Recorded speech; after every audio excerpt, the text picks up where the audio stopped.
ja sam s njihovom porodicom bio cijelo vrijeme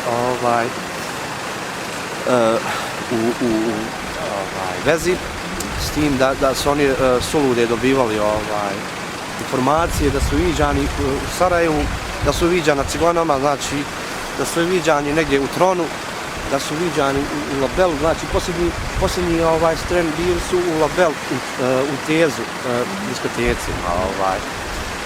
Poslije dečko je zvao roditelje i kazao da već kreću u kući, kao svaki roditelj je pitao... Kad je to bilo? Pa to je bilo u petak navečer, odnosno prelazak s petka na subotu, oko pola 1, tako nešto. Javio se kao roditeljima svojim, eto mi krećemo, idemo kući, nemojte se sekirati ništa. S tim u neka doba sati vidjeli su da nema pomaka, da nikad niko ne dolazi, ponovo su ga pokušavali zvati, nisu mogli dobiti nikakve informacije po pitanju telefona, znači bilo je sve blokirano, znači sve je bilo ugašeno. Onda smo obavijestili sve roditelje koji su od ova dva prethodna dječka koji su već pronađeni, javili su njihovi roditelji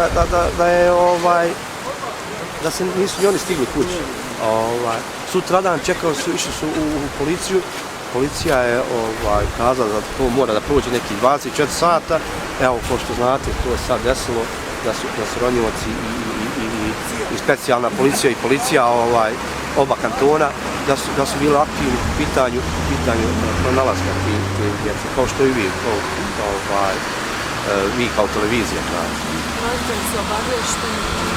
Pa roditelji, ja sam oca zvao prije nekih sat vremena. Otac već zna, znači otac je rekao da su dvojica pronađena, da njegov sin nije nađen, znači. S tim, ne znam sad, majke, ja nisam nikom javljao, ja sam odmah krenuo ovamo na lice mjesto. Jutros oko 9 sati pripadnici ronilačkog tima specijalne policijske jedinice MUP-a Zeničko-Dobojskog kantona locirali su i pronašli vozilo u rijeci Lašvi nakon višesatne pretrage korita rijeke Lašre i šireg područja Kaonika. Nakon lociranja vozila pristupilo se izvlačenju istog. Prilikom poduzimanja ovih aktivnosti pronađena su 2 beživotna tijela. Radilo se o muškim osobama mlađe dobi, a izvršenom identifikacijom utvrđeno je da se radi o licima DH rođen 1993. godine i BA rođen 1998. godine, oba lica iz Zenice.